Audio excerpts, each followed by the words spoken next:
Stay the fuck out of nigga line. Hey, don't swear. Don't swear. Hey, don't swear. Push line. All right. Here we go. No Games, Just Business podcast.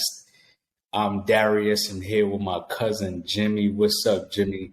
How you feeling? How are you living? Feeling very energized. I was down, but now I'm up. You know what I'm saying? I feel very blessed to be here, like you say. Feels really good to be back to 100%. Take your health serious.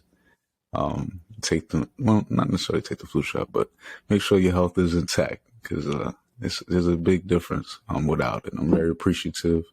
We are here to give another one. It's been a little while, but I'm excited, man. A lot has happened, and we about to dive deep.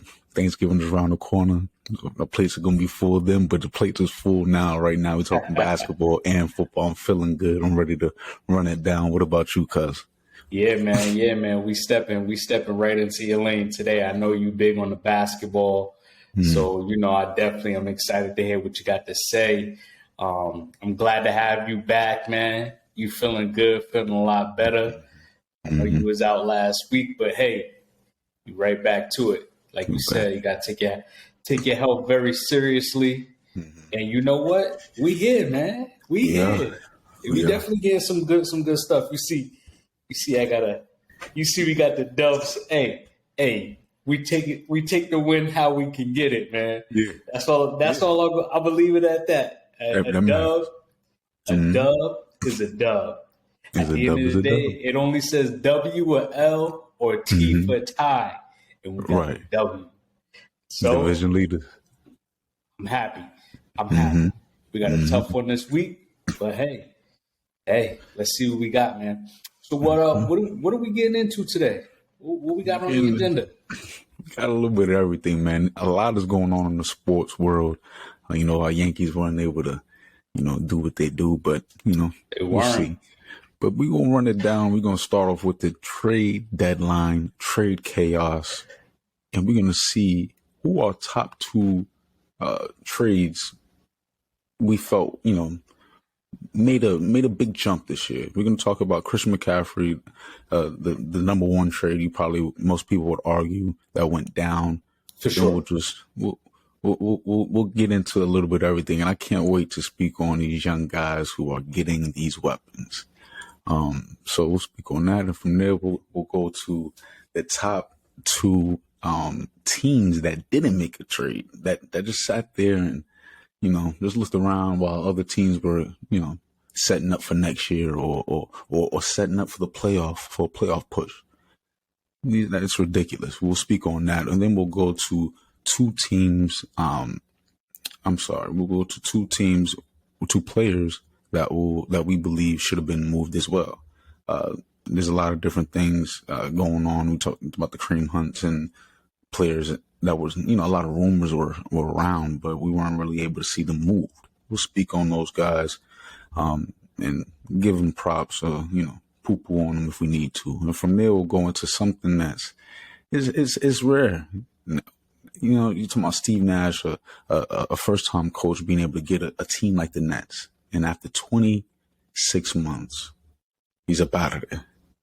We're talking up out of there, gone, fired, bye-bye. Early.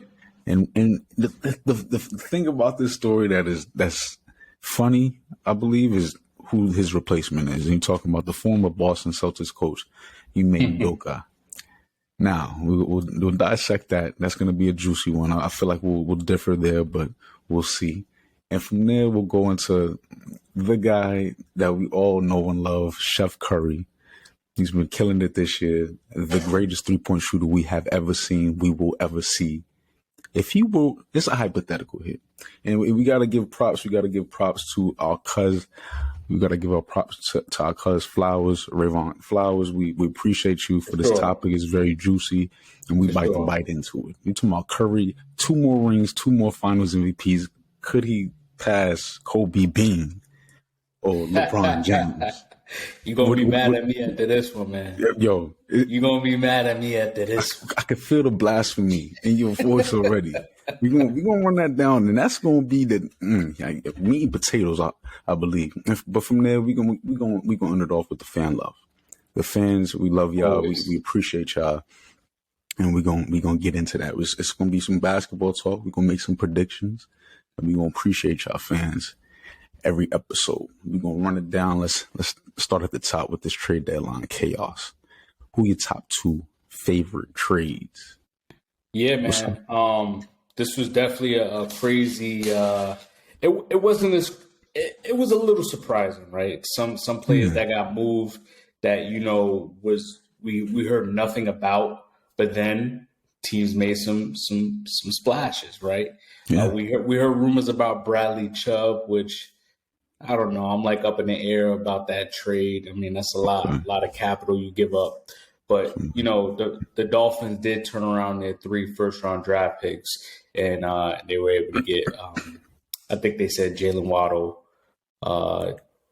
At the three first-round draft picks that they traded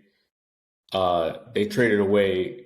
So basically comparing it to the Trey Lance pick then turned into Jalen Waddle, Tyreek Hill, and then Bradley Chubb, which, perfect. You got to pay Bradley Chubb now, no matter what. You got to pay. So he's going to get big money in Miami. Mm-hmm. Let's see if he lives up to that money. He's had really 2 really good, solid years in his career. One was his rookie year, and the second year is this time. Other than that, he's been battling injuries throughout his whole career. Whatever. Mm-hmm. But my number 1 trade this year was the TJ Hawkinson trade to the Vikings. I think that elevates this offense to another level that you didn't get from Irv Smith Jr., who's now out for the season. Now you pair him with a Justin Jefferson, my offensive player of the year. Who knows? I don't know. You have some players that's playing out of their minds right now. But Justin Jefferson, you still got Adam Thielen, right, who you can't sleep on. Kurt is getting them the football. This team is already, I think, what are they, 6-1, 7-1? Yes, I think this really gloss over Kirk that fast. I'm just saying, man. I'm just saying he has this team. We talked about this, right? I said that the Vikings were going to give the Packers a run for their money this year in that division. I said it. And right now, they're looking like the better team. Defensively, they're still struggling. But offensively, this was the core of that team anyway. We always talked about Kurt elevating them to another level. And he's in the playoffs and in the regular season, because in prime time, Kurt can't do anything. And that one primetime game that they have had, what did Kurt do? Nothing. So it is what it is, right? But you still got Dalvin Cook, and they're utilizing Alexander Madison in the backfield, so they got a 1-2 punch there. You bring in a guy, TJ Hawkinson, you trade him for a second-round draft pick. Hey, so be it. He was a first-round draft pick any day of the week, right? Right. We're not gonna forget that TJ Hawkinson had a 179 receiving yard game and 2 touchdown game this year.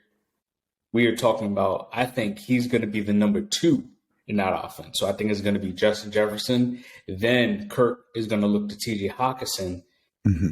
Thielen is nothing to sleep on, but I think he's going to be the third guy Kirk looks at. This team is gonna do well. This team's gonna do well. We just hope that Kirk can get them over the hump when playoff time comes, because that's where it's gonna get ugly. Kirk is the hump. So it's the Vikings getting over Kirk as opposed to Kirk getting over something. Because this isn't a rookie here. Like, the writing's on the wall with what he is. It's like Jimmy Garoppolo. You're trying to surround him to hope that there's so much around you that you're not going to fail. Kirk, we're hoping with all these stars. I don't know, man. You trust in Kirk. And he's Vikings. But like we said, right? We bring it back to quarterbacks like Joe Flacco. Joe Flacco had a big arm, Yeah. but he's no Patrick Mahomes. He's no Aaron Rodgers. He's no, he's no Big Ben. He wasn't even a Phillip Rivers, But he's right? clutch. Okay, but he had Great defense. outstanding defense, and at this time, we talk about just talent here. When things happen. Ray Rice was running the ball like no other at that time. It's very true. And I think they had Anquan Bolden Yes. at that time. Come on, man. I don't have to say any more about that. So right there, as long as you can game manage, Kirk, and not turn the football over, this team will be okay. Yes. But they got to put up points. At the end of the day, they got to put up points to win because defensively they still struggle. I'm talking in the pass game. And they've been like that for the last 3 years. But the offensive line is playing a lot better. Shocking. I mean, offensively, they have the talent to be a top to continue to be a top 10 offense. They're like middle of the road right now. But I think TJ Hawkinson can easily elevate them to another level because, like you said, as much as I don't think the tight end position is more how do I want to say this? Is more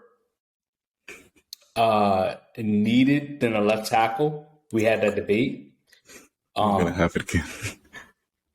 I think there's so little big time talent at the tight end position that in this situation, he elevates them to another level. He can elevate them to another level.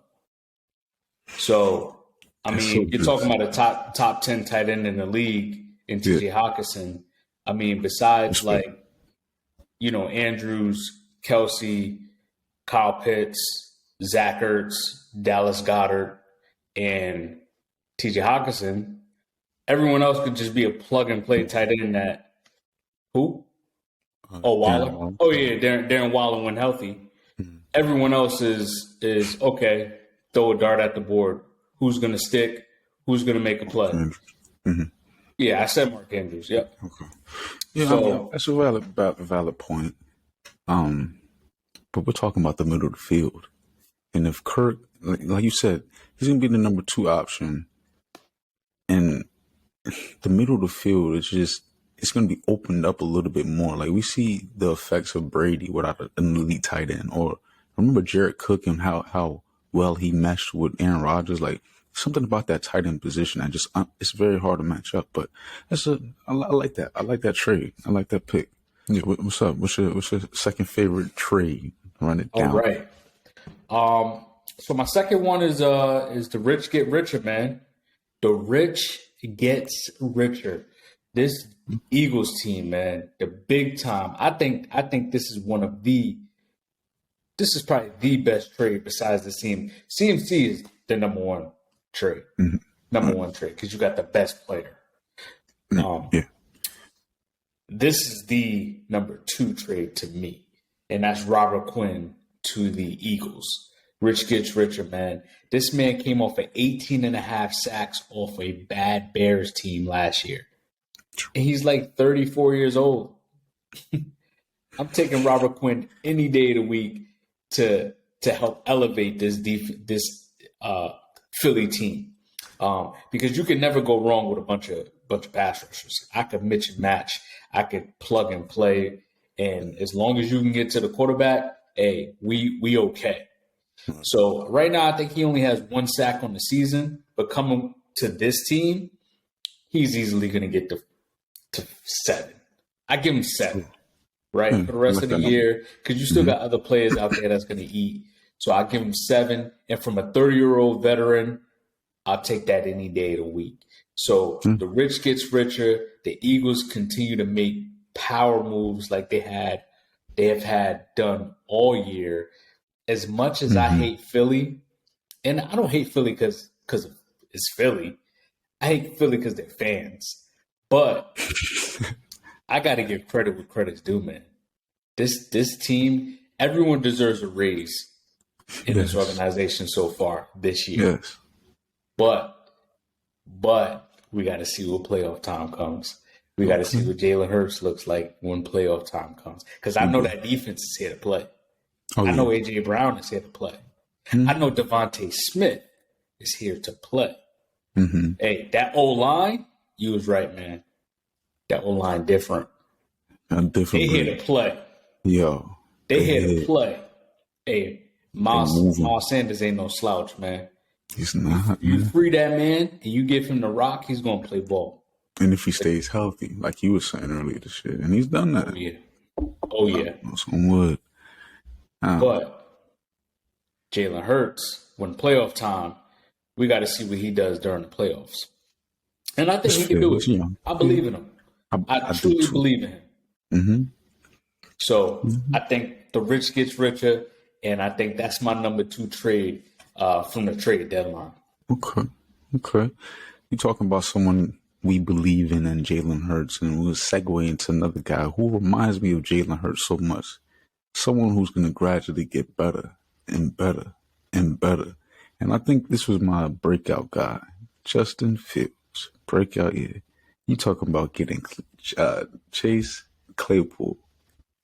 This guy isn't a number 1, monster or anything, but he's capable. And you know how I feel about capability. Versatility. The capability of a versatile player. Claypool's a physical receiver. He's played in a cold climate. Bears of that. He's going to a division where they're on the downfall. He may be one of the better receivers. Obviously, you got Jefferson over there, but in that division for a couple of years, he has potential, and I believe he's a confident player and he can fit in very well with the Bears. And you're talking about 2020, he had 62 catches. That's smooth. 873 with a downgrading Big Ben and 9 TDs. I believe Justin Fields can help Justin Fields in this offense get on track when it comes to advancing and hitting a different. This isn't Dougie P and Trevor Lawrence when we're projecting just a few games. We're talking about leaps and bounds in the NFC where any given season we don't know who's who. We're always asking or wondering what's what. We know Green Bay, what they do, they fold. Tom Brady came in there, did his thing. Matthew Stafford came in there, did his thing. These teams can be constructed, and this is the first step for the Bears. Claypool, and from there we go to your no. We go. Well, I'm not gonna let you get away. I'm not gonna let you get away with this one. I'm not gonna let you get away with this one. What's up? Spit. Okay, so you understand Justin Fields doesn't throw the ball more than 22 times per game, right? I think the last 2 weeks has been the most he's passed. You know what? Honestly, he's getting better. Every game that he's played this year, he's progressively gotten better. Which that's what you want to see. That Jalen. But where he's effective is being able to run the ball. True. Design runs, being able to make something out of nothing. I will give the Bears credit because they went out to get him a weapon. So they said, "Yeah, Justin, we understand you need help, so we're gonna go out and we're gonna get a big body guy like Chase Claypool. Right. He's 6'4", like 225. That's a freak of nature. Facts. But he has to play football. He has to play grown man football, Sure. right? So we got to see it from him as far as he has to take his game to another level because naturally his size and his skill set, this man should be a dominant receiver in this league. He should be dominating, but he has to elevate his game. Yeah. They're not going to beat the Packers. Aaron Rodgers owns that team. He already told them, "I own you." Chase Claypool may be able to do well versus the horrible Detroit Lions. Um, maybe be able to do something against the Vikings, right? And who else do we have? The Bears, Packers, Lions, and who am I missing? The Vikings. Yeah. So I mean, I don't know. I don't know how this is going to pan out. They gave up a second round draft pick for him. Yeah, it's not bad for the age. Not horrible. I think he's 24. Okay. You hope it pans out for them. You gotta crawl before you walk. And the reason he's not throwing is that line is boo-boo. That needs to be step 2. Really, it should have been step 1. Claypool, you don't have to have all the pressure of a number 1, but we do need an upgrade out there. Oh, yeah. One of the worst receiving cores. Now, my number 2, your former guy. I think the league did him wrong. Calvin Ridley over here betting. He was injured. He wasn't even a part of the game. But anyway, he got traded to the Jags. Man, oh man. Dougie P. Your guy, Dougie P. He knows what he's doing over there, man. You got a great, brilliant mind around Trevor Lawrence and weapons now. Now you got Christian Kirk. He's not doing too well. I got him in fantasy. Trust me, I know. And then you got Calvin Ridley next year. And this isn't something for this year, obviously, because he can't play. But the future is very bright. We're talking about one of the better receiving cores for the next couple of years, I believe, because ETN out the backfield matters. And this team is poised to be dangerous for years to come. And we haven't even spoken on defense, but that trade to acquire a receiver in today's game with an elite quarterback and an elite mind behind that quarterback in a division that cannot keep up with points. You talking about points? The Titans are not going to put mad points up on the board. They're going to try to control the clock. The Colts, very similar. Look at your boy, Matty Ice. He's gone. I believed in him. You didn't. You were right. I was wrong. Now, what's the last team? The Texans? I'm going to leave him alone. He already got benched. Yeah, this was ridiculous. Ridiculous. I told you it was a fluke. Someone's job is on the line for him to get benched. Y'all should have benched Carson. What is going on? I mean, he didn't fold until really the last week of the season. But the Texans are a big question mark. These teams can't keep up anytime soon. I love what the Jags are doing. They are poised for success and number 1 in their division for years to come, I believe, because of that offense. Now, it's a good, definitely a good pickup for them. Definitely a good pickup. Okay. Now, to the number 1, CMC, his trade effect, the best player traded, I agree. What you think this is going to do for these 49ers? Where's the ceiling? I think this helps them tremendously. I think this elevates them on a win scale, and they overall they won this trade because they got the better player. I do agree with championship caliber teams as far as saying F them picks, and this was a great example for it. You bring in a guy like CMC, who's arguably been a top 5 running back at least for the last 5 years, I should say 4 or 5 years, right? And I think for him in this offense, it's going to be about efficiency, because you already have a dog in Debo, you already have a dog in George Kittle, you already have a top 5 O-line. Brandon Ayuk is a baller. He could play football. You still have Elijah Mitchell, who's not going to be efficient in the passing game, but obviously he was the every down back last year as a rookie and played very well. But you see he's battling injuries. That's the only thing I'm in fear of, is that I hope CMC, not only does he has his own injury issues within the last 2 years, but I hope he doesn't catch the injury plague that San Fran has put on not only their running back position. I mean, that's been horrible for the last 2 years, but their entire team. Right. That is Nick, weird. Nick Bosa, that D line can't stay healthy.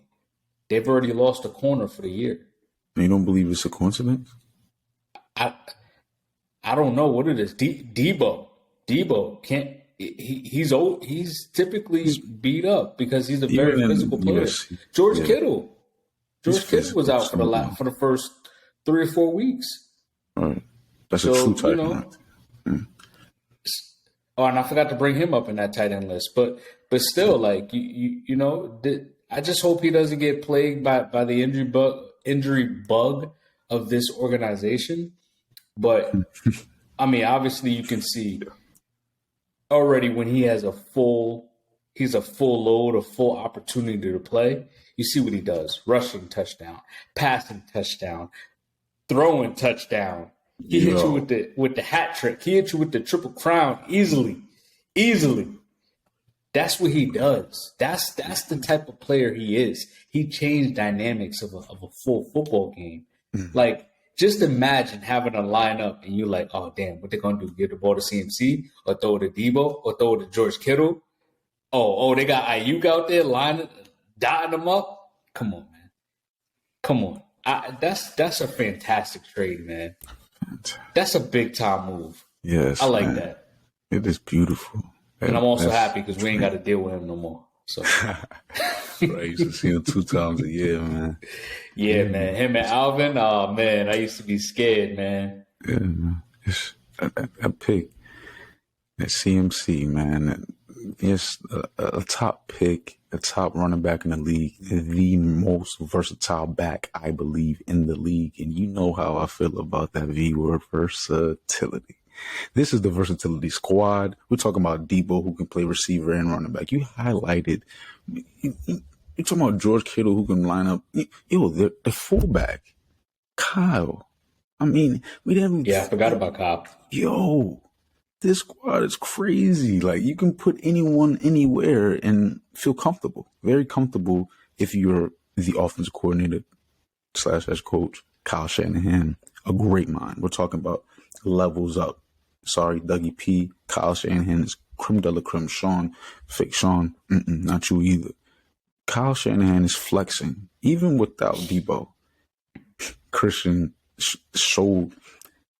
All right, that was the second game. The first game, the touches wasn't like that. You can argue Debo's absence is what allowed for Christian to do what he was doing, but it's the way it was done. It's a genius mentality that's behind that offense. It's Jimmy Garoppolo. He's in that Tannehill, Kirk Cousins tier for me, and it's not even based off ability. It's more so the mentality that comes in clutch moments. They're capable. He's definitely the better of the three. Right. He manages the game in a better fashion, but I believe Kyle could have that. Did he have Kirk Cousins? Before I continue, did Kyle Shanahan ever have Kirk Cousins in Washington? I believe so. I think he had RG3 and Kirk Cousins. They were drafted in the same draft. Okay. Well, now Kyle Shanahan's mind obviously is on another level right now. He's proven a lot since then, and I believe Jimmy's a product of that in a sense. But Christian McCaffrey, this trade is very scary. Aaron Rodgers don't want to see them again. I promise.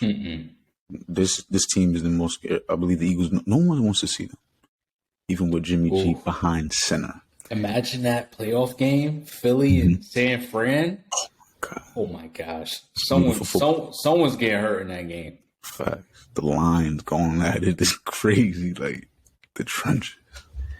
Man, you ready to segue into 2 players that should have been traded, man? All these trades going on, there are players that there are a lot of rumors surrounding and teams that need to do things. Who is it for you? The 2 guys. Yeah, I'm actually gonna have you start this one. Okay.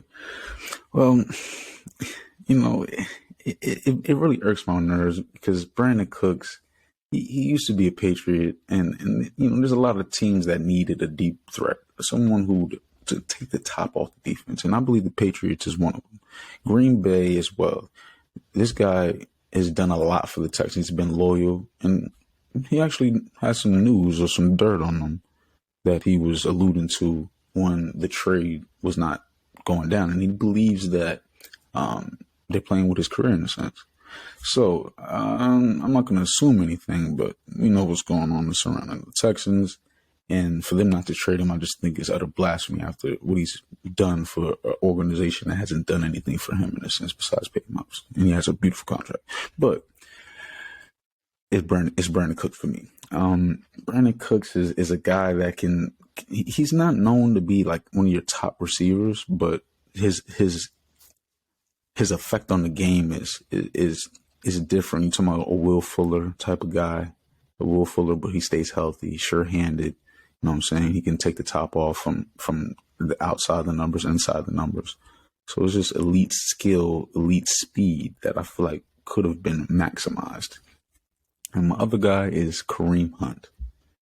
Again, you want to be out. Why are you willing to play with the chemistry on the roster? You're looking to make the playoffs, hopefully, Browns, and you have probably the best running back right now in the league, Nick Chubb. He's a monster. Like, I understand you want to take pressure off him, but you're not also. Like, his carries and his touches don't match what he could bring to the table. So that means the assets in return would be beautiful. And I believe the team he should have went to was the Giants. The Giants make a move to take some weight off Saquon. And I just covered both of them. It's the Patriots who didn't make a move and the Giants who didn't make a move. Wow. Giants, do something with Saquon, yo. Like, either we go all in on what we got going on with the run game and help him out. We're not going to be able to just go get a lineman off the street, but we can get weapons in the pass game and to assist the run game. Kareem Hunt is that. Brandon Cooks, if you're the Patriots, get a guy who can help the play action game. Nelson Aguilar, he's Brandon Cooks, to me, he's more proven. And do that or either get an edge rusher. Maximize what you're already great at or cover weakness. And the receiving core is a weakness. That's my two teams. Those are my two players. Coulda, woulda, shoulda. You know how New England do. Yeah, you hit it right on the money, man. Those are honestly my two players right there. Are you serious? Kid you not. Great Kareem Hunt. I think a lot of us forget at one point this man led the league in rushing yards. I don't know if it's because teams fear that they were going to have to. They don't want to give up the capital because they're only going to have him for 1 year, and God forbid he gets hurt.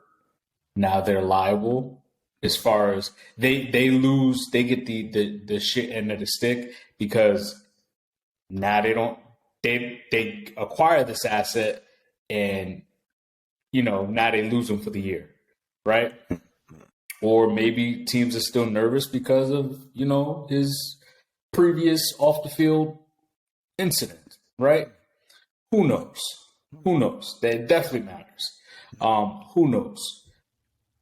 I personally think a team should have won and got him, i.e. Buffalo Bills. You have no run game. Why not go get Kareem Hunt and elevate your run game?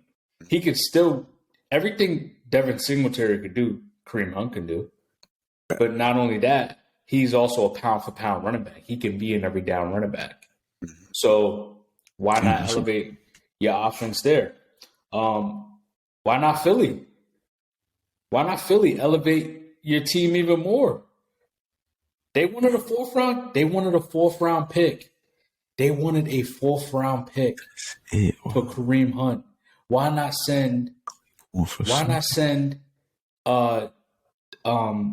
Cleveland a fourth rounder and send them Boston Scott, right? Send them one of those Kenneth Gainwell, right there. Your third down running back. Send them Kenneth Gainwell. Now the Browns has an asset in Kenneth Gainwell, and they got Dearness Johnson, who might be the best third string running back in the NFL. Because every time this man gets the ball, he's killing it. And then you still got Nick Chubb. Right, that's the guy you want to go to. That's like you said, arguably the best running back in the league. Right. Even the Atlanta Falcons. Why don't you go out and elevate your run game? Your third and okay. If you really want to if we're not in rebuild mode, right, and you want to make the playoffs, make a statement that, hey, no matter what they say, we're going to compete and we're going to show the critics that we can compete in this league, right? I'm thinking as Arthur, right, as Arthur Smith or Terry Fontenot, the GM. Why not go get Kareem Hunt? You're third in the league in rushing. This takes even more pressure off for Marcus Mariota because now you have a for sure running back. Tyler Algier, he's a project, right? He's a young player. He's a rookie, right? So he has to get acclimated with the game a little bit. Caleb Huntley, he's a third string running back. I mean, he's explosive, but he's a third string running back, right? He's not Kareem Hunt. Mm-hmm. We don't know about Cordell Patterson. He's a 31-year-old running back, Swiss Army knife that kind of just broke out at 30 years old. Right. So, we don't know what he'll be when he comes back, if he comes back, because you never know. He may be out. He may be out for longer, right? Yeah. But go out and elevate your offense, right? You need the help. Mm-hmm. You're not getting Kyle Pitts the ball. You're not getting Drake London the ball. So why not go out and elevate that run game? These are some teams that could have used a running back to take their offense to another level, right? And I don't know why Cleveland, I don't know if they just didn't get the offers or they thought, hey, because we beat the Bengals, hey, we now have a shot to actually win this division so we could actually use Kareem Hunt, God forbid Nick Chubb gets hurt. And then we get Deshaun Watson back and week 13, that's going to elevate the offense even more. Now we're a playoff team. Who knows? But I think he should have been shipped. And the second one was Brandon Cooks as well. Why didn't a team like the Rams go out and get Brandon Cooks? Yeah. This Rams team is horrible. Oh, that's another team that could have went and got Kareem Hunt. The Rams, right? Because you have no run game at all. And this Rams offense looks horrible. It's Cooper Kupp or nothing. Right now he's battling the injury. So who's going to step up in this offense? Tyler Higbee? Robinson looks like he should have stayed in Chicago. I had him on fantasy too. I take Brandon Cooks any day of the week because, like you said, he could take a top off of defense and he's consistent. He's very consistent. He quietly gets 1,000 receiving yards every single year. Quietly. You don't even know that. He's been on 4 different teams. Yeah. And every single team he's had over 1,000 yards. Why not get a guy like that? Yeah. And the Packers. Why didn't they go out and get Brandon Cooks? You have a receiving room full of young players. Why not get a guy that's certified in this league, that has stamp in this league, to help even develop these young guys too? Because they can learn from Brandon Cooks. They can learn how to be a true receiver in this league, to be a true journeyman in this league. Because it's a very short-lived league. And Christian Watson, I mean, every time this man plays, he gets hurt. Yeah. I mean, so we hope he can stay healthy. But come on, the Packers, go finally make a move for Aaron Rodgers because your window is closing. Your window is closing. Who are you going to have after Aaron Rodgers retires? Jordan Love? That project that you've had that was a first-round draft pick you took on Jordan Love. So you better hope that plans out. Because right now, the A.J. Dillon train ain't working. It's really Aaron Jones and nothing, and he's a 26, 27-year-old running back. And we know. I beg to differ with A.J. Dillon. They just don't give him the ball enough. But it's not working. It's not working. They're not giving him the ball. They're not utilizing them. There you go. They got to, man. And the defense isn't playing like they're supposed to. Yeah, so what's up with Jair? Are you top 5? Are you really top 5, Jair? I don't know. It's not looking too pretty this year. But the Packers is one of my teams that should have made a move and they didn't. Why didn't they just needed to go out and get another receiving threat? Right. That was my issue. Why didn't they go out and try to get Hockenson? How do you let the Vikings go out and take the best tight end in the division and bring it to their team, which they already have a better offense than you do, and now they're more of a championship team than you are now because you have no weapons on offense. Offensively, you don't have the weapons to compete.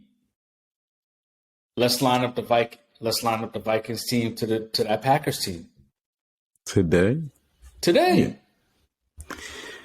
But when Bud only thing they got is the quarterback. Huh? I said only thing they have on offense is the quarterback. A run game that they have not leaned on yet, and they started to in the Bills game. I'll take Dalvin Cook over Aaron Jones and AJ. For sure. AJ any day. Yeah, AJ Dillon any day. Who can establish the run more though? The two-headed monster or the one with a better line? I take Dalvin Cook any day of the week, man. No, wait. You're telling me the Vikings run game can be established more than the Packers run game that they haven't attempted to establish? Yeah. Dalvin Cook has been more efficient. And he's been banged up all his career. I love Dalvin. Very true. Very true. Now, that line, it doesn't help, but with these guys who've made it, like LeBron last year, I would never have guessed we're not making a play-in, let alone the playoff, or the playoff, let alone the play-in. Now, Rodgers is the same. To think that he won't make it, that he won't turn up at the end of the year, regardless of weapons, that they won't find a way.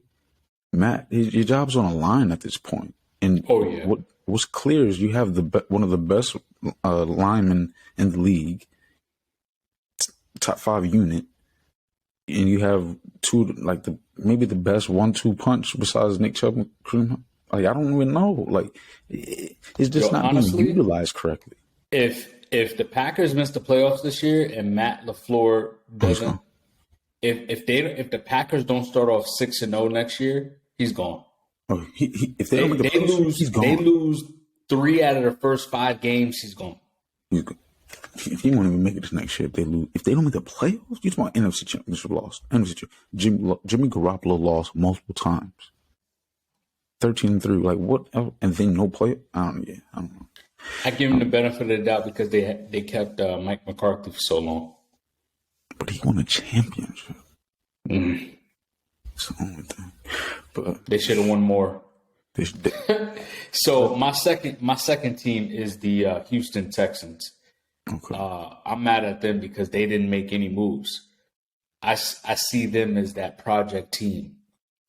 Why didn't you trade away some assets? Why didn't you trade away Brandon Cooks? Because Davis Mills is a horrible quarterback. You have a solid running back in Dameon Pierce. Why not go get draft capital from a Brandon Cooks? Why not get draft capital from a guy like Jerry Hughes, who's a 34-year-old defensive end who has already 5 sacks on the year?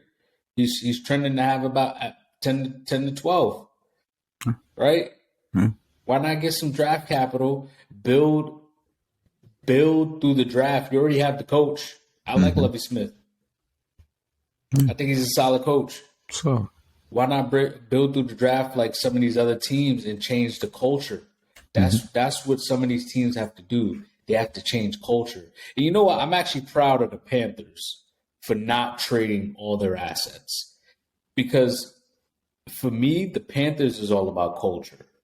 They've been a bad organization, but they have talent. So I'm glad they didn't trade away Brian Burns. I'm glad they didn't trade away DJ Moore. I'm glad they didn't trade away JC Horn. Those are 3 talented players on your team that know if you want to become a better team, you need talent. You need those guys. So, but as far as the Texans, you trade away Deshaun Watson. You don't got the franchise no more. The franchise is gone. You got to find players now. Trade away. You should have traded away some of these assets.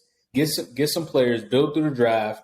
Be the next New York Jets. And again, I say the New York Jets has talent, has very good young talent, but they're missing something, and I think it's that quarterback position. It might be that quarterback position.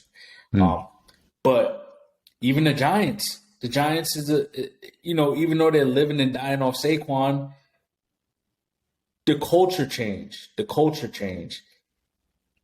And I got to bring it back to my Falcons. It's a culture change. Some of these teams need that, and that's what this team needed. And I think they should have gave away some of those assets to kind of get some draft picks back, so they can start developing these young guys. I feel that. I can't push back on that. I definitely agree.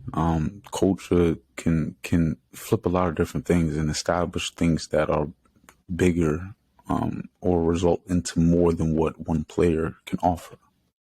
Even though a player can change the culture as well, but coaches in football are able to do it on a different level. Oh yeah. And we are about to get into coaches doing it on different levels. We talking about Steve Nash, the former 2-time MVP, and he made a former Celtics coach who was suspended for some blasphemy, in my opinion.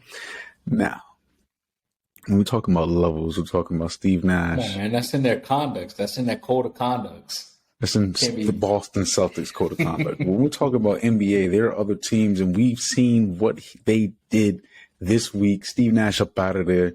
You may come over here and do what you do for these Brooklyn Nets, because they damn sure need it. Now, I want you to go ahead and, I'm going to cool off and relax, because I'm getting a little amped. But go ahead, though. Go ahead, do your thing. Nah, man, I think you're on fire, man. Go ahead, take it over, man. Get it off your chest, man. First off, elite, we're talking about Eric Spoelstra. We're talking about Greg Popovich, and now we're talking about Udoka. We questioned Jason Tatum and Jaylen Brown before last year. The chemistry, would it work? Could it work? Brad Stevens couldn't get it to work, and he's an elite coach, or was when he was a coach. If that didn't work, how could this guy out of nowhere make it something shake? And he made something shake. Yes, he had a path that was somewhat watered down with Chris Middleton not being there, and the Nets laying an egg, in my opinion, and not having the proper coach in place. When we talk about Steve Nash, yes, I believe the situation was very difficult for him to handle, and for many coaches to handle. We're talking about unprecedented territory with stars with huge egos, and that's to say the least, because we're talking about Kyrie and KD. And with big egos usually comes a lot of championships. And a lot of championships usually come from a handful of coaches. So to select the right coaches is key, it's essential, because if you look at the GOATs, it's usually Phil, Greg, and the Bill Russell coaches, the Pat Rileys. It's very slim. You could potentially count them on two hands, maybe one. Udoka is elite. He gives them a sense of culture, like we just spoke on. That's a day one thing. Buying in isn't an option. It's not an option, Kyrie. You're going to be coached. And I love Kyrie. I love what he was trying to say in that message. I hate that the media sort of changed the narrative there. As far as a different way of playing basketball, I don't believe these skilled players need that. And I think that's what Kyrie was trying to say. Now, as far as a philosophy, X's and O's and adjustments, meaning Blake Griffin, he should have played earlier in the series. That's Steve Nash doing. That has nothing to do with the abilities or a new scheme or new culture being in place. It's your mind and matchups. And Blake Griffin could have gave you energy, something that you should be able to see within your team. The fans see it. Why can't you? I believe we'll see the effects of a coach this year in Udoka. The Nets now, I'm going to speak on it later because we'll talk about predictions later. But shit, you see the Nets now are primed to be a contender. What's up? What you think? Yeah, I definitely think it was a good move to let Steve go. Obviously, you could tell that the players haven't bought in. They weren't. They never bought in. Well, I should say Kyrie at first didn't buy in, and which led to other players not buying in, which is fine, right? But rightfully so. They did let him go. They parted ways. Right. They really fired him, but you want to keep it respectful for the 2-time MVP. Hilarious. But they bring in Ime, who got some pedigree in this league, right? You saw what he did with that Celtics team, and I think now he has some star power, right? Some real star power. I mean, Jason Tatum and Jaylen Brown, they're star power, but we talk about superstar. We talk about superstar star power. KD's always been a superstar. True. Kyrie. I mean, man, this guy is box office. And Ben Simmons should be 10 times better than where he plays, but that's just me. Man. But now you have, and these are veterans. These are like veterans. These guys are over 30 years old. I mean, I think Kyrie is on a cusp. Is Kyrie 30? I think he's right at 30, 31. I think he's right at 32. So so you talking right at 30 years old. So this is definitely where you build to be a championship roster, i.e. the Boston Celtics. Ray Allen was like 34, 35 years old. Paul Pierce was like 33 years old. KG was like 32 to 34 years old when they played on that Boston Celtics championship team. Right? Kobe and Powell, they were over 30. Right? I think LeBron was just under 30, and D Wade was around 30 years old when they won that championship during the Heat. They were all in their prime. Right? The Lakers, yeah, you're right. The Celtics, you hit right on the head for sure. So this is where that team could be. This is what that team is capable of, and you bring in a coach like this that will set the tone. As long as they buy in, and I think he can control this roster. I think they'll be fine. I think they can possibly get one. As long as everyone's healthy, and Ben Simmons has to step up his game, because right now that dude Claxton, the center, he's playing well. He is. He's playing some good basketball. Definitely. So I mean, I think this team can do it. I see them. I see them bouncing back. I should say, because right now they're 3-5. Yeah. So I see them turning things around. This is a long season. Yeah. So, and right now it's a weird season too. So the Lakers are 1-5. I think they just won in an OT with the Pelicans. Man, don't get me started on those Pelicans. Them Pelicans, man. Scary. We're gonna get to them a little later. But the Warriors is 3-5. So we got a couple. The Clippers is like 2-4. I think they're 4-4 now. They just won tonight. So Paul George don't look the same, man. Kawhi is coming off the bench. Wow. Yeah. So it's a lot of things. Weird over there. Oh yeah. So is it just like the NFL? It's been already a weird NBA season. I mean, Portland is 6-1. Utah. Utah. Jordan Clarkson out there balling. Crazy, man. The Cavs. We talked about the Cavs. Yo. Man, it's a lot of, like you said, a lot of weird things are going on, but the league is headed in a new, fresh, beautiful direction. It's been beautiful, but it's in good hands, great hands going forward. Yeah, for sure. So I agree with you. I think this is a good move for the Brooklyn Nets. Let's see if that can turn into at least one championship. At least that's the start. The league has been in great hands. You could argue it was the LeBron or the Curry era. You really can make that argument. Now let's fluff that argument up a little bit more with some hypotheticals. And with this hypothetical, we're talking 2 more titles with 2 more Finals MVPs. It was Steph Curry pass Kobe Bean and LBJ. the king. Hypothetically speaking, what you think? What in your top 5 list would he pass them? Wow. Man, just even thinking about this is just like, it's crazy to me. One, I'm gonna start off with the second part of this question, because the second part of this question was, would he pass Kobe in your top 5?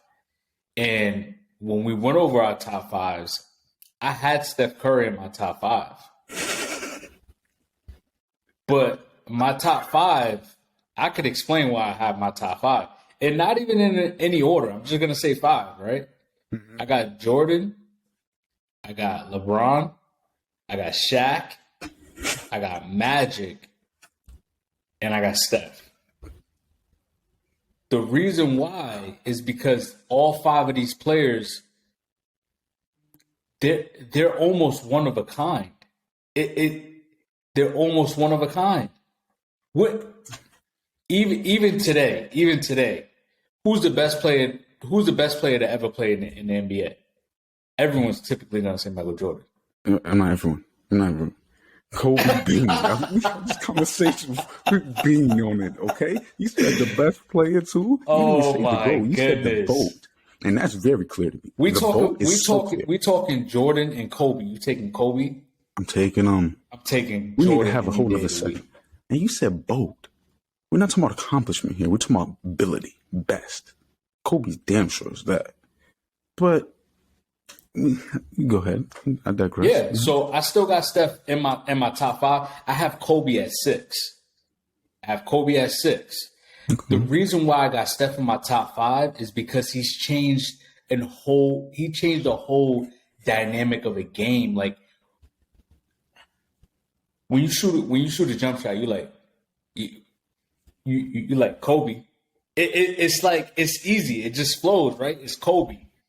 This is why I think no matter what Steph does, he in the public's eye, he won't be bigger than LeBron and Kobe and Jordan. He will never be. Because it's big. What do you mean? When you think of the face of the NBA, you think of LeBron James right now. Because obviously on the court, this man. Listen, you have Kobe Bryant, right? What you think about when you think of Kobe Bryant? Mamba mentality. Yes. When they say Michael Jordan, they say the GOAT. When you see LeBron James, the king. When you see Steph, the babyface assassin. Like, come on, the babyface assassin. The baby, that's disrespectful. That's what I'm saying. No, that is not what we say when Steph. That's when he was doing this, and that's before KD came and he pulled so much. Babyface assassin. They call him the best shooter we have ever seen, Steph Curry. And that's one of that. That's the babyface assassin right there. Right there. So you believe it's a compliment, babyface assassin? We went from king. I don't see it as a compliment. This is what I'm saying, that he'll never. That's like saying when KD went to the Warriors. When KD went to the Warriors, he was never going to be bigger than Steph. It was still Steph's team. Right. Face. When Steph career ends, even if he wins 2 more titles, I mean, if he wins 2 Finals MVPs, I mean, I don't know. That might put it right. That might stamp it right there. Top 5. We definitely. But because when he gets into the finals, I mean, he tends to. We can't say that. His game a little bit. But last year he killed it, so we got to give it to him, right? But I don't think in the public's eye, Steph will ever be greater than LeBron and Kobe. I personally have him on my top 5 only because of the simple fact he changed the whole dynamic of the game. I should say this. He evolutionized a way of a basketball style in the game. When I think of my top 5, Shaq is the all-time dominant big man in this league. 300-pound man should not be doing what the things Shaq did. Magic Johnson was a 6'9" point guard that can pass like no other. LeBron James, the best all-around player I've arguably ever seen in my life. Mm-hmm. Come on, man. Jordan, back-to-back three-peat. It's the shoes. Come on, man. It's Jordan, man. It's Jordan. And Steph, the greatest shooter I've ever seen in my life. He changed. Everyone wants to be a shooter. Every 7-footer in the league is a shooter now. Everyone's a 3-and-D player. Everyone's a stretch forward. There's no more dynamic big men. There's not many guys that can pass the ball like damn near like LeBron that can play the three. There's no more Lamar Odoms in the league. Well, I feel like there are a lot of versatile players in the league. But I feel point forward. Point forwards. Point forward. There's no more Lamar Odoms in the league. There's no more Hedo Turkoglu's in the league. These are sleepers. These are guys that played very well in the league. Come on, man. But yo, we over here and over there with it, cause yo, this is getting wild. We're talking about Steph Curry, a player with. We're talking about someone who's 6'3". Let's understand that it's hard to dominate as a guard. There aren't many guards who won multiple championships and been the driving force in that. I'm talking about Zeke. I'm talking about Steph Curry, the greatest shooter we've ever seen. And with that, yes, he did change the game. But just because you change the game doesn't mean you change it for the better.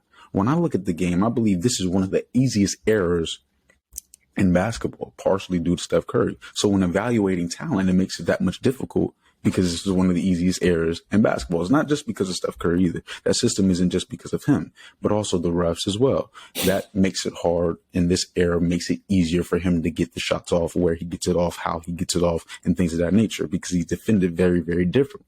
If he was in another era, it'd be harder to change the game because the rules wasn't changing with the skill set. Yeah, but we can say that about anything. We can say that about football and basketball. True, because it's true.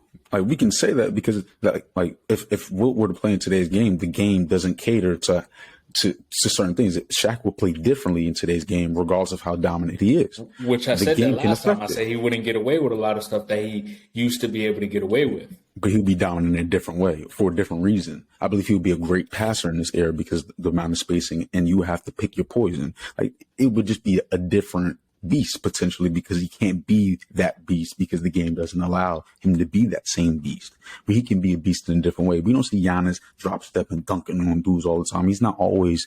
He's very rangy. He could go around you, over you, through you. He's well rounded in how he's dominant. I believe we'll see that. We've just seen that version of Shaq more so than the back to the basket, baby hook, back you down Shaq. Even if that was the version, I think that would still be effective. Now, as far as Curry, for me, he can't ever be better. All right, I'm sorry, we're talking about accomplishments here, so I'll go there first. GOAT? No, your situation to me is why I push back. Steph Curry's had it made since the beginning. I want to see more adversity in your accomplishments. And if we're talking about accomplishments, the back-to-back that Kobe had compared to the back-to-back that Steph had, I don't think is comparable. We're talking about a three-peat for Kobe. We're talking about a three-peat for LeBron.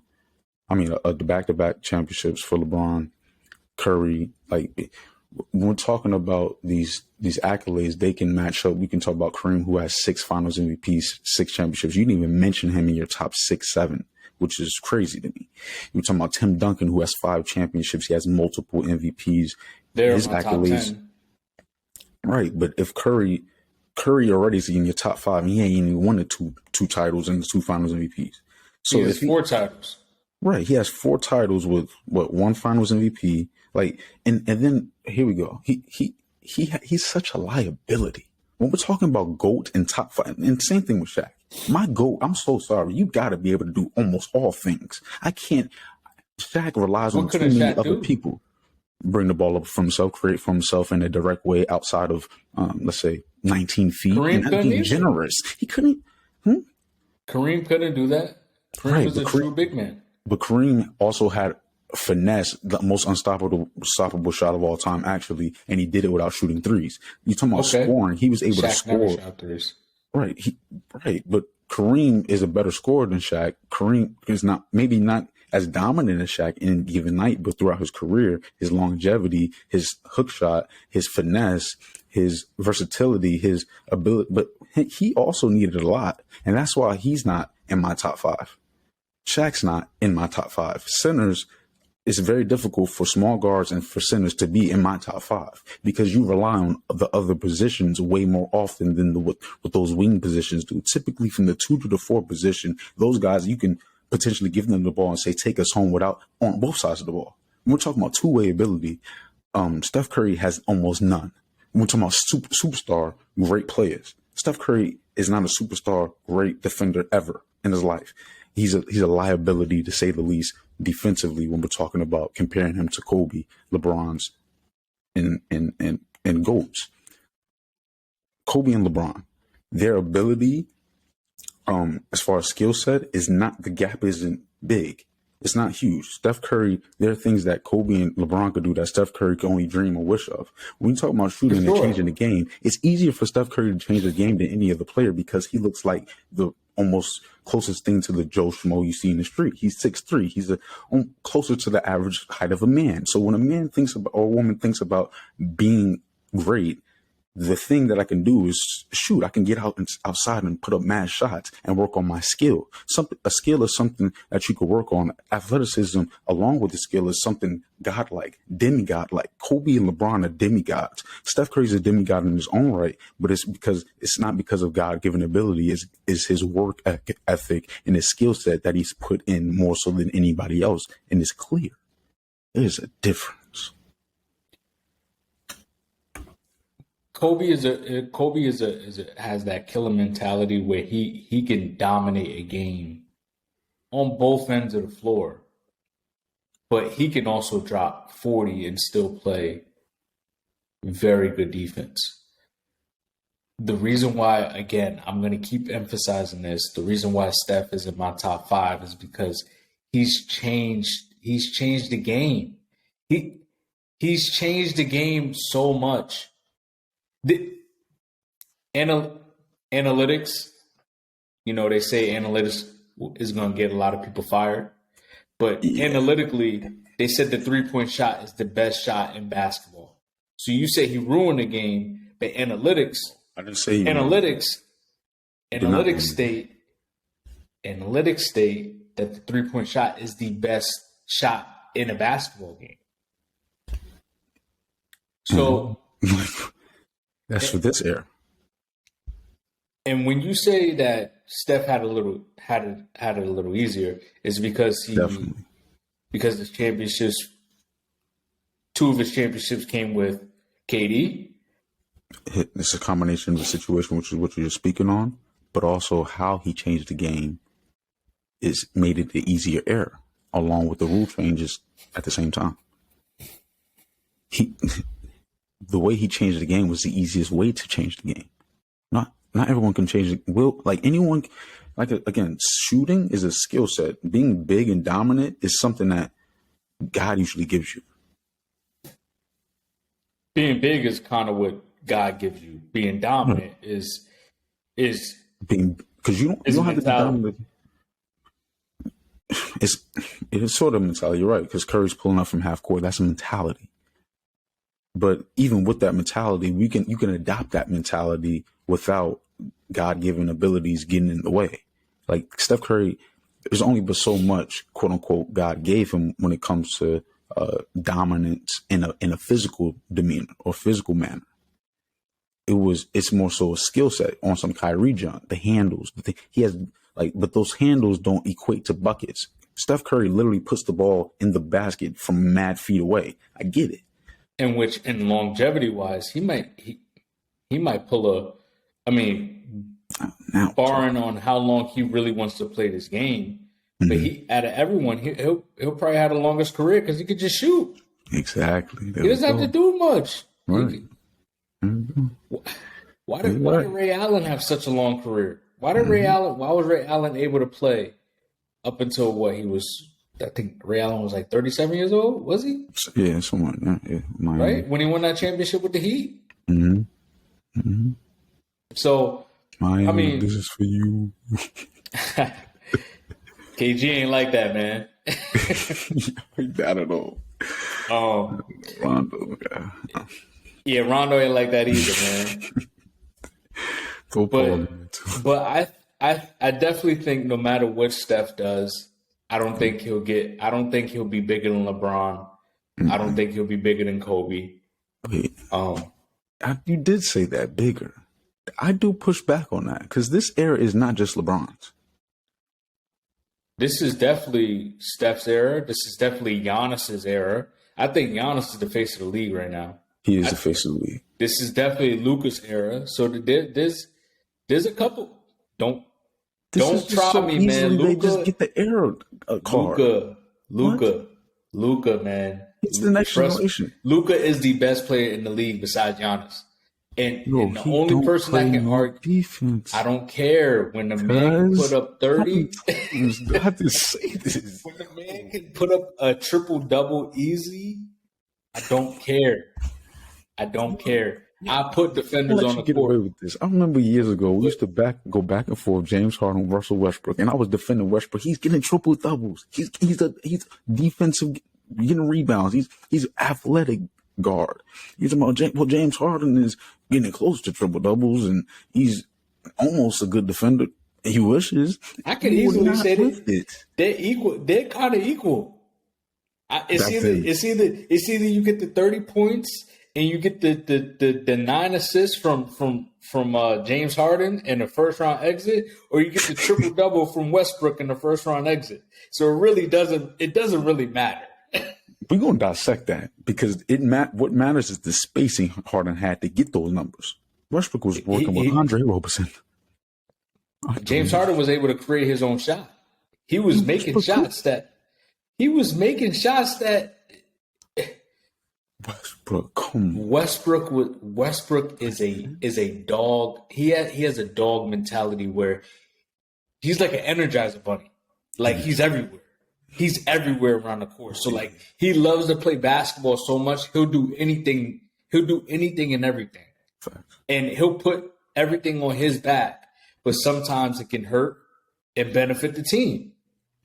James Harden, for some reason, it's that clutch gene that he just doesn't have. Like when the lights shine bright at its brightest, at the brightest moment, will we need that 35-point game from you, James? When we need you to make that game-winning shot. You gave us 30 all year, and you gave us 27 tonight, and we needed that last 3. I couldn't get it from you. Got elevated.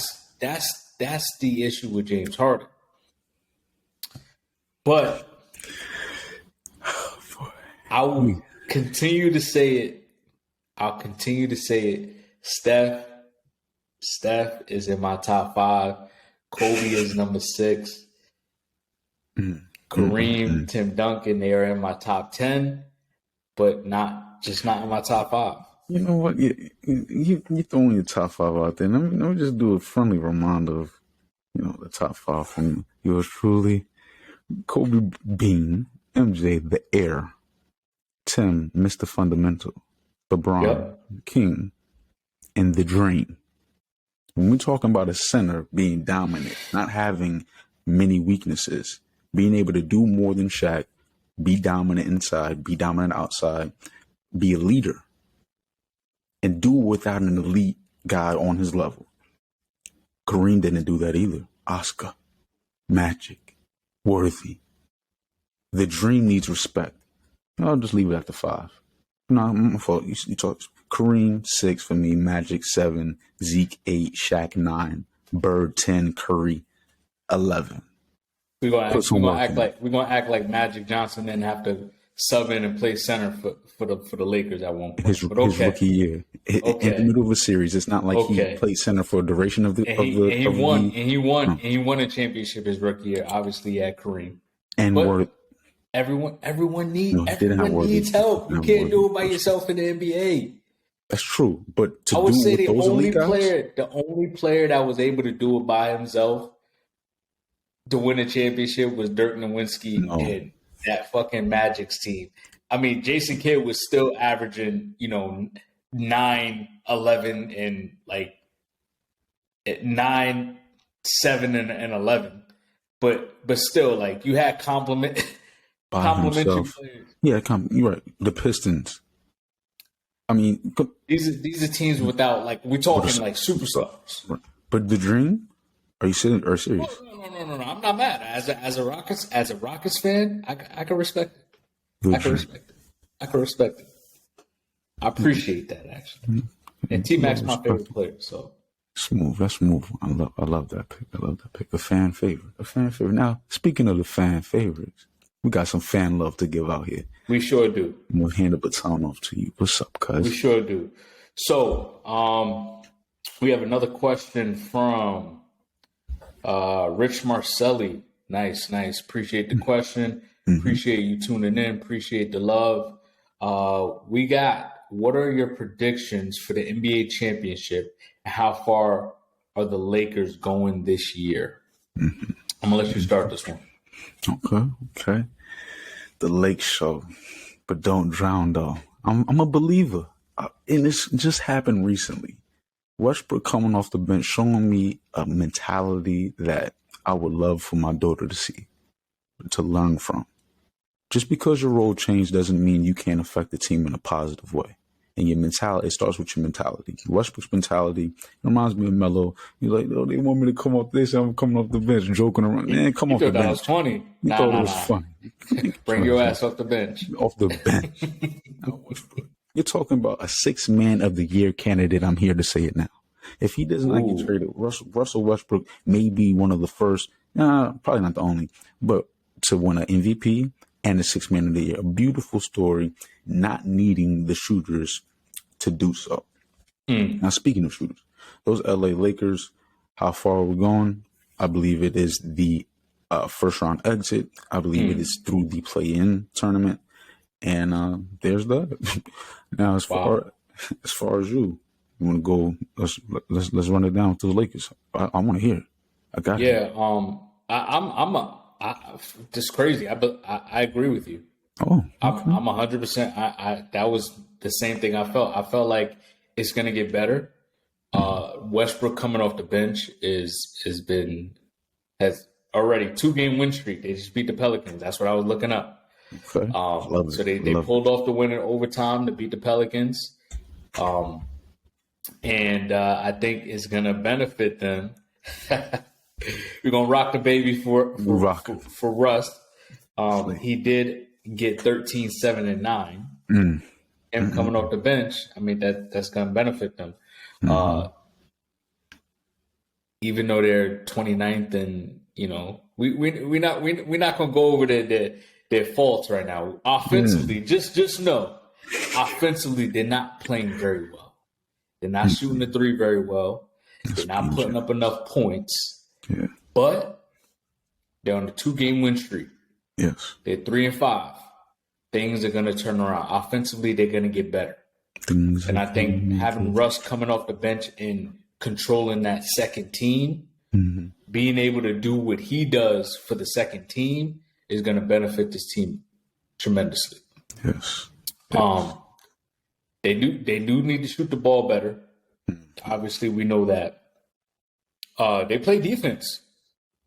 And they still don't have Thomas Bryant. So hopefully when Thomas Bryant comes back, then they also don't have Schroeder. Schroeder's not even there. So the team's gonna get better. I agree with you. I don't see them losing the play-in tournament, but I definitely see a first round exit. If not, definitely a second round exit. But I see them as a first round exit. Now, as far as the championship, man, what's up? The Bucks are looking good, man. Giannis is on a tear right now, and I don't think they have Middleton right now. They don't. I don't think they have Middleton, and Giannis is on a tear. I see Giannis bringing this team back to the championship, if not against the Phoenix Suns, so a repeat finals. Yeah. Offensively, the Suns is playing well. Yeah. If not a repeat, hey man, I gotta go with the Pelicans, man. I gotta go with the Pelicans with a healthy Zion Williams. Wait. Yeah. Oh yeah. Yep. Can we just pump the brakes for 2 seconds here? Nope. Zion, man, he back. He back. Even though they lost to the bum ass Lakers. Yo, wait, whoa. Disrespect. We can't be too disrespectful with this here. This is a little too close for comfort. No. You know what? Spit before we even get into this New Orleans thing, because you have some fad with you New Orleans. Like, the Pelicans and the Saints. Yeah, right. I did, right. All right, let me take that back. Let me take that back. In New Orleans, they ain't looking too good right now. Hey, man, you never know. They may turn things around. Alvin Kamara done scored 3 touchdowns last week, but yeah. With Zion, this team is so much better with Zion and Bi, and Bi is playing good basketball right now. And they still got CJ McCollum. They got Valanciunas as their big. Come on, man. They sleepers. They some sleepers.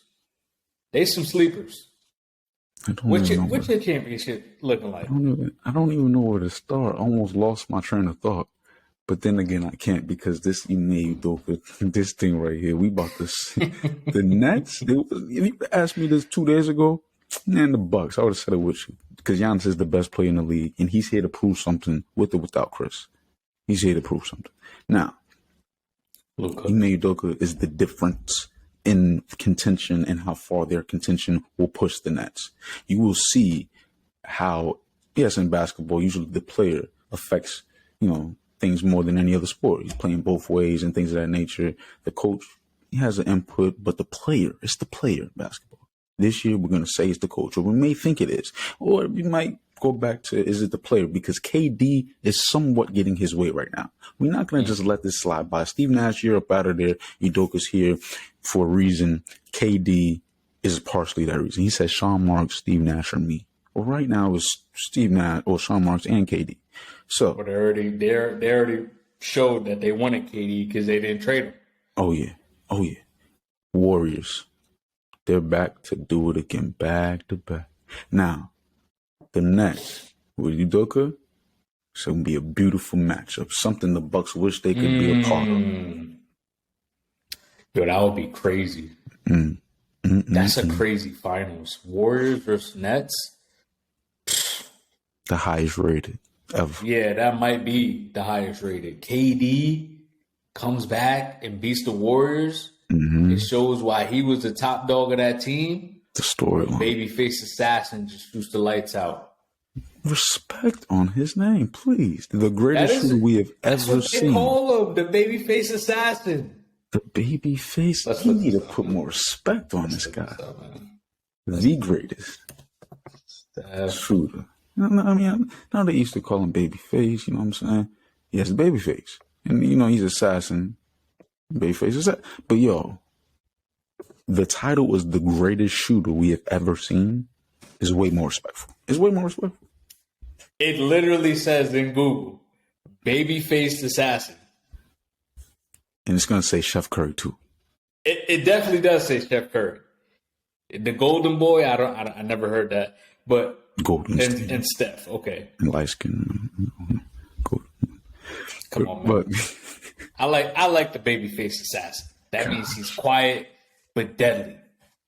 Because he's gonna shoot the lights out and he'll put up 30 without you even knowing.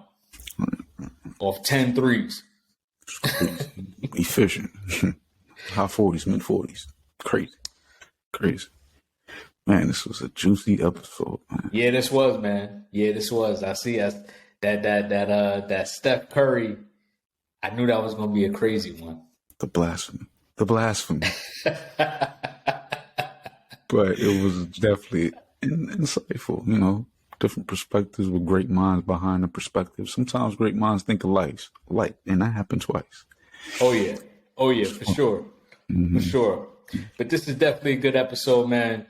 We appreciate y'all for tuning in. And we're going to keep giving it to y'all, man. For Just sure. getting started. Yes, sir. We got a long season ahead. Let's see what we got. So until next time, peace. We out. This that COMEUP. Stand back while I do me. I'm the King James of this era. Do my best to be 2-3. You see the metaphoric beat destroying MC. They had to wait his turn, sit and learn from the OGs, but slowly I had myself out like a slow leak. It take paper to make paper, so I'm speaking from this loose leaf. Damn.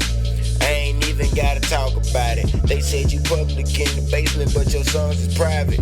Bring back the monster, the one that you keep locked in. Shit, I ain't gotta score the points. Look at John Stockton. I put my niggas on just so they can make a profit. But for now, I ain't get up and play that monster in the closet. Mon V hit 23. Rest in peace to every beat. Bring them leather bags and bring them white sheets. I'm all that in the bag of chips. Hit that nigga if he trip. Nigga run, you better not trip. Cause if you slip, I'm catching up, niggas, y'all running too slow. And if you running too fast, I'm gonna pick up me some more. Cause y'all niggas been tripping, yeah, y'all niggas been slipping. Y'all talk about cars and auto